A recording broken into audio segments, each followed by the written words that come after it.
días y bienvenidos a Altavoz Curioso.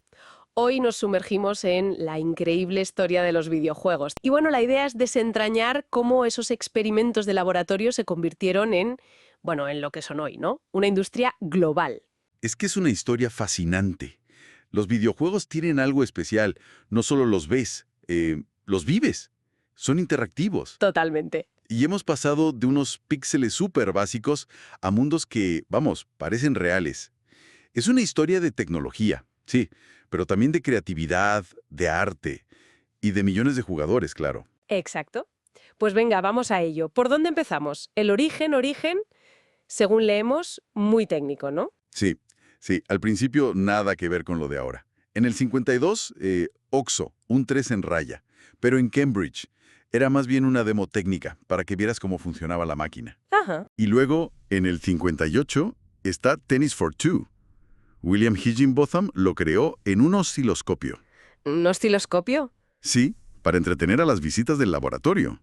Quizás el primer, indicio de jugar, por divertirse, aunque muy, muy rudimentario. Pero aquí es donde la cosa se pone interesante, ¿no? 1962, MIT, Space War.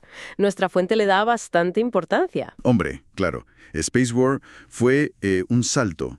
Steve Russell lo programó en un PDP-1. 2 naves espaciales, gravedad. Ya era jugable, competitivo. Entiendo. Y lo mejor es que se hizo popular. Se compartió entre centros que tenían un PDP-1.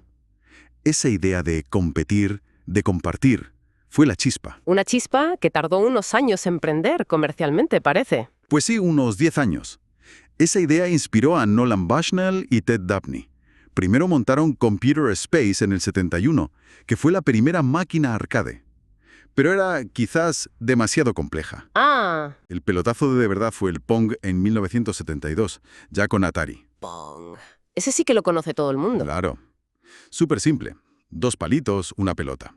Llenó los bares, los salones recreativos. Ahí nació la cultura arcade de verdad. Y casi a la vez, ¿no? El juego llegaba a casa. La Magnavox Odyssey, también del 72. Exacto. La Odyssey fue la pionera en casa, aunque bastante limitada, ¿eh? Pero bueno, abrió el camino. Y los 70 fueron la explosión de las recreativas. Space Invaders, Asteroids, una locura. Y Atari volvió a dar en el clavo, ¿no? Con la Atari 2600 en el 77. Eso es. La 2600 y sus cartuchos. Podías cambiar de juego. Era el sueño, tener la recreativa en casa. Pero claro, tanto éxito... ¿Se descontroló? Se descontroló. Muchas empresas sacando juegos, muchos de ellos, de calidad bastante baja. Y eso nos lleva al famoso desastre de E.T. en 1982. Nuestra fuente lo marca como un punto bajísimo. Sí, el juego de E.T. es como el símbolo de esa caída. Se dice que enterraron millones de cartuchos que no vendieron. Bueno, sea leyenda o no. Sí. Lo cierto es que reflejaba un problema real. El mercado estaba saturado de juegos malos. La gente perdió la confianza. ¿Y llegó el crash del 83? Exacto. El colapso del mercado norteamericano. Parecía el fin de los videojuegos, pero, curiosamente, mientras en Estados Unidos pasaba esto, en Japón se estaba cociendo algo. Nintendo. En 1985 lanzan la NES, la Nintendo Entertainment System, Sí. y fue un éxito brutal. La clave. ¿Qué hicieron diferente? Pues aprendieron del error de Atari. Control de calidad, el famoso Seal of Quality de Nintendo, Sí. y juegos buenísimos. Super Mario Bros. Cambió las plataformas para siempre. Hombre, Mario. Y The Legend of Zelda, con su mundo para explorar y podías guardar la partida. Eso era revolucionario en consola. Crearon personajes que son íconos hoy día. Mm. Mario, Link. Totalmente. Nintendo no solo vendía juegos, creaba cultura pop. Vendieron más de 60 millones de NES. Luego vino Sega, claro, con la Master System y después la Mega Drive, la Genesis en América. Y Sonic. La guerra de consolas. La gran rivalidad, Nintendo contra Sega, marcó a toda una generación. Y los 90 siguieron evolucionando. La Super Nintendo. Mejores gráficos, mejor sonido. Juegos con historias más complejas, como Final Fantasy VI o Chrono Trigger. Eran juegazos. Pero entonces llegó Sony y lo cambió todo otra vez. La PlayStation. 1994. Eso es. Sony apostó por el CD-ROM y eso significaba más espacio. Cinemáticas, música. Música orquestada, sí, doblajes. Abrió la puerta a narrativas mucho más ambiciosas, más adultas quizá. Piensa en Metal Gear Solid, Resident Evil, Final Fantasy VII. Juegazos que definieron una era. Y mientras el PC también se hacía fuerte, ¿no? Sí, sí. El PC siempre ha ido un poco a su ritmo, pero con títulos clave. Dune, Warcraft, Half-Life. El teclado y ratón daban otra precisión. Y nació la cultura de los mods, de modificar los juegos. ¡Qué interesante! Y llegamos a los 2000. La industria ya es un gigante. Totalmente consolidada. La PlayStation 2 es la consola más vendida de la historia. Vimos la explosión de los mundos abiertos, con GTA San Andreas. Y Microsoft entra en juego. Con Xbox en 2001. Exacto. Y apostando fuerte por el juego online con Xbox Live. Ahí empezó la competencia online seria, con PlayStation Network en PS3 y Xbox 360. Pero Nintendo decidió ir por otro lado. Otra vez. Nintendo siempre buscando la innovación diferente. La Wii en 2006. Los mandos con sensor de movimiento. La Wii. Todo el mundo tenía una. Fue un fenómeno social tremendo. Con Wii Sports atrajeron a gente que no había tocado un videojuego en su vida. Familias enteras jugando. Demostró que no todo eran gráficos. Y en esta última etapa, nuestra fuente destaca mucho el papel de Internet. Es que ha sido fundamental. Ha cambiado el cómo jugamos y cómo se venden los juegos. Los juegos como servicio, que se actualizan constantemente. Minecraft, League of Legends, Fortnite. Esos son los grandes ejemplos. Ya no es solo comprar un juego y acabarlo. Es jugar durante años, crear contenido, competir. Los eSports, las competiciones profesionales, son enormes ahora. Y claro, los móviles. La explosión con Angry Birds, Pokémon Go. El juego en el bolsillo, literalmente, llegando a miles de millones de personas. Y así llegamos más o menos a hoy. Las consolas actuales, PS4, Xbox One, Switch. Consolidando todo esto. Exacto. Experiencias casi de cine como God of War o The Last of Us Part 2. Mundos gigantescos como el de Zelda, Breath of the Wild. Todo conectado, todo social. Y ya mirando al futuro, el juego en la nube, la realidad virtual, la inteligencia artificial. Madre mía, qué recorrido. Hemos pasado de unos puntitos en un laboratorio a esto. Una fuerza cultural, económica. La evolución ha sido rapidísima. Ha sido vertiginosa, la verdad, y refleja nuestra propia evolución tecnológica y creativa.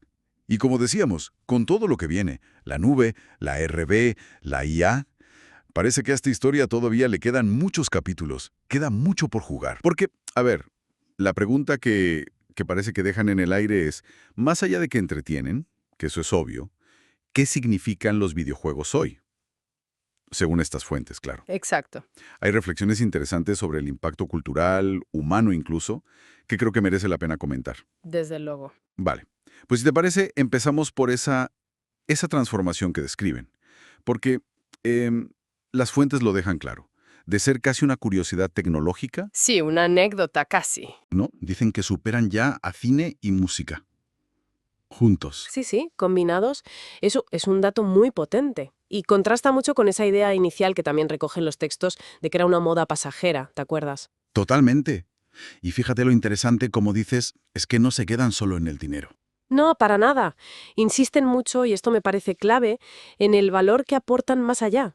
Citan frases, bueno, parafraseando. Dicen algo como que han demostrado poder enseñar, sanar, unir, emocionar y transformar. Que son palabras mayores. Son palabras mayores, sí. Y lo apoyan con ejemplos que aparecen documentados. Usos en escuelas, en terapias, Ajá. como lugares de encuentro para comunidades, o sea, centros sociales virtuales, y también como motores de creatividad. No es solo consumir, también es crear. Eso creo que conecta directamente con la reflexión final que plantean. Exacto. Ahí los presentan como un espejo de nuestro tiempo. Un espejo. Sí, un reflejo de cómo evoluciona la tecnología, por supuesto, pero también de la imaginación colectiva. Y una frase que me gustó mucho de nuestra relación con la tecnología, cómo nos relacionamos con ella. Ya. Y ese espero no es solo pasivo, ¿verdad? No es solo mirar. No, para nada. Lo que sugieren las fuentes es que el videojuego ofrece una forma distinta, particular, de explorar y de aprender. ¿En qué sentido? Pues, por ejemplo, ponen mucho énfasis en cómo normalizan el error, el fallar y volver a intentarlo. Ah, claro. Esa idea de aprender del fallo, que en otros ámbitos quizás se penaliza más, usan una metáfora que aparece en el texto, la de presionar Start una vez más. Es potente. Habla de resiliencia. Una resiliencia interactiva, podríamos llamarla, que quizás otros medios no te dan de esa forma tan directa. Justo. Y todo esto como que culmina en la idea central que recorre esa reflexión final, que es potentísima. Al final los videojuegos no son solo sobre pantallas y controles, son sobre nosotros. Apunta directamente a nuestra capacidad de imaginar, de construir mundos, de compartir historias, de seguir jugando, simplemente. Es una visión muy, muy humanista la que transmiten. Sí. Conectando eso con la visión general que dan las fuentes, se ve una industria que no solo ha crecido una barbaridad, sino que parece que ha madurado, que aborda temas y emociones con una complejidad que antes quizá no se le reconocía tanto. Y de cara al futuro, también mencionan algunas cosas, aunque sea brevemente. Hablan de la realidad virtual, claro, para meternos más dentro. La inmersión total. Eso. Y de los mundos virtuales persistentes, estos sitios online que siguen existiendo aunque tú no estés. También la inteligencia artificial para que las experiencias sean más dinámicas, menos predecibles, y las narrativas que crea el propio jugador al jugar. Lo resumen bien con una frase, ¿no? Decían algo como, el futuro es jugable. Sí, muy gráfica. Parece que la evolución va a seguir, y rápido. Y claro, por todo esto que hemos comentado, por esa idea de que son un reflejo nuestro, un espacio de exploración, surge una pregunta, yo creo. Si de verdad son sobre nosotros, como dicen al final, ¿qué necesidad humana, qué aspecto nuestro consiguen tocar de esa forma tan particular, tan potente, que a lo mejor otros medios pues no lo hacen igual? Es una muy buena pregunta para dejarla ahí flotando. Pues confiamos en que este análisis, centrado hoy en las conclusiones del material, haya sido interesante. Esperemos que sí.